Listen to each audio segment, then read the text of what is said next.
Assalamualaikum, selamat datang di channel aku, Dwi Nur Hasanah. Oke, perkenalkan ya, aku Dwi, mahasiswa Teknologi Pangan Undip Angkatan 2019. Pada kesempatan kali ini, aku mau memperlihatkan ke kalian tentang proses pengolahan abon ayam. Selain itu, aku juga bakal ngejelasin ke kalian tentang karakteristik atau mutu organoleptiknya, lalu ada perubahan senyawanya, metode pengolahannya, dan pengaruh penambahan bahan tambahan pangan. Nah, penasaran nggak tuh kalian tentang pengolahan abon ini? Kalau penasaran, simak videonya sampai akhir ya. Selamat menonton! Sebelum kita ke proses pengolahannya nih, aku mau ngejelasin ke kalian tentang abon ayam dulu. Nah, abon ayam itu kan dari daging ayam ya teman-teman. Daging ayam itu merupakan salah satu komoditas bahan pangan yang mudah rusak atau perishable. Nah, gimana sih caranya biar daging ini nggak mudah rusak? Nah, salah satunya adalah dengan cara pengolahan dan pengawetan.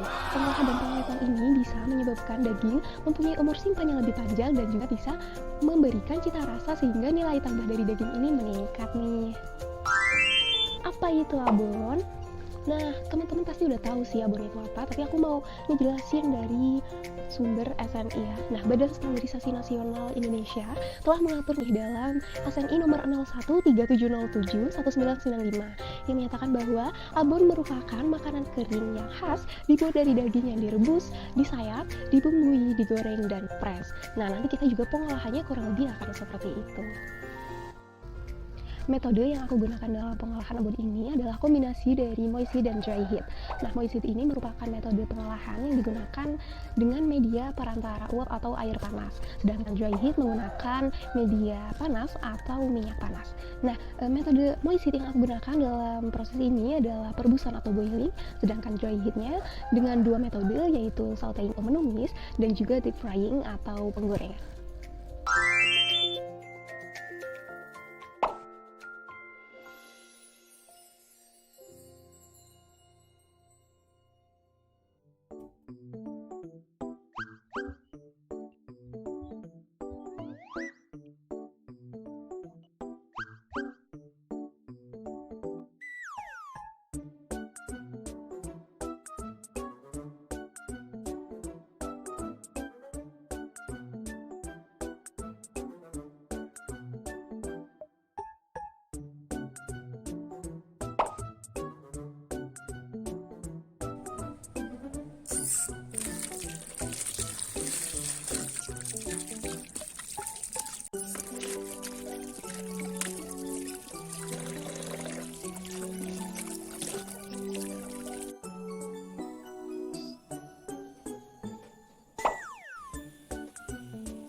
Nah, tadi udah lihat kan proses pembuatan abon ayamnya. Nah, aku mau nunjukin ke kalian abon ayamnya, dan juga aku mau menjelaskan ke kalian tentang palatabilitasnya terkait dengan organoleptik dan lain sebagainya. Oke teman-teman, selanjutnya aku mau nyobain nih abon yang udah aku buat tadi. Terus aku bakal ngejelasin ke teman-teman tentang warna, tekstur, rasa, terus aromanya tuh kayak gimana menurut aku. Ya Allah, ayam. Oke teman-teman, langsung kita coba aja. Yang pertama, sorry, aku mau nunjukin ke kalian tadi abon yang udah aku buat ya. Ini dia abonnya. Tada, amazing, lucu ya. Aku mau misahin ininya dulu ya. Kasih nih hiasan-hiasannya tadi. Pinggirin. Oke, jadi kita langsung lihat warnanya aja nih. Copot. Tuh, jadi teman-teman bisa lihat ya, di sini warnanya itu coklat, terus mungkin kuning kecoklatan, lebih ke coklat ya teman-teman. Kita bahas kenapa bisa warnanya itu coklat. Nah, kenapa warnanya bisa sampai coklat? Hal ini disebabkan terjadinya proses browning atau pencoklatan enzimatis. Nah, pencoklatan ini disebabkan karena adanya reaksi antara asam amino dan gula pareduksi saat penggorengan. Selain itu juga terjadi reaksi karamelisasi gula, karena tadi kan kita pakai gula merah yang dipanaskan, dan itu bisa menyebabkan terjadinya warna kecoklatan pada abon ini. Oke, setelah warna kita coba lihat dari sisi aroma, bukan dilihat ya, dicium berarti. Oke, sama seperti abon kebanyakan menghasilkan aroma khas. Selain itu juga ditambah dengan rempah-rempah atau bumbu yang dimasukkan dalam proses pengolahan, juga menimbulkan aroma khas pada abon ini. Selain aroma khas dari rempah-rempah dan daging, juga terdapat aroma semakin lama disimpan, abon ini akan terdapat aroma tengik ya, karena terdioksidasi lemak. Nah, selain itu juga dalam proses pemasakannya kita menambahkan santan juga bisa menambahkan aroma pada abon. Selanjutnya adalah kita mau bahas teksturnya. Oke, kita ambil lagi. Nih, tekstur abonnya itu nggak terlalu halus ya. Hal ini dikarenakan aku nggak menggunakan blender, dan juga aku memang membuatnya dengan menyayatnya dengan garpu, jadi teksturnya nggak begitu halus. Nah, tekstur pada abon ini pada dasarnya adalah makanan kering, jadi dia pasti kering. Tekstur kering dari abon ini dikarenakan pada proses pengolahannya kita ada proses penggorengan sampai kering. Selain itu juga ada proses penirisannya, dan juga ada di press ya. Jadi pasti tekstur yang dihasilkan adalah abon yang kering gitu. Tapi karena aku nggak punya mesin press ya teman-teman, jadi aku cuma meniriskan dan mengepresnya dengan menggunakan alat yang ada, jadi tidak terlalu kering gitu. Jadi masih ada minyak yang tersisa sih. Oke teman-teman, kita lanjut ke mencoba gitu. Akhirnya kita mencoba. Yeay. Aku ambil ya. Nih, ambil sedikit aja. Kita coba nanti rasanya seperti apa.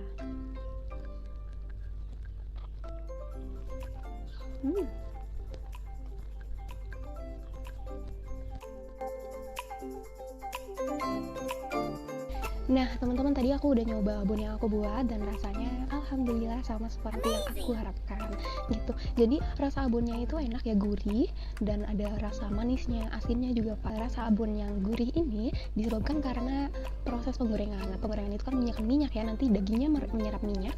Nah, minyak itu dapat menyebabkan cita rasa gurih pada abon. Selain itu juga ada penambahan santan juga kan bisa menambah rasa gurih.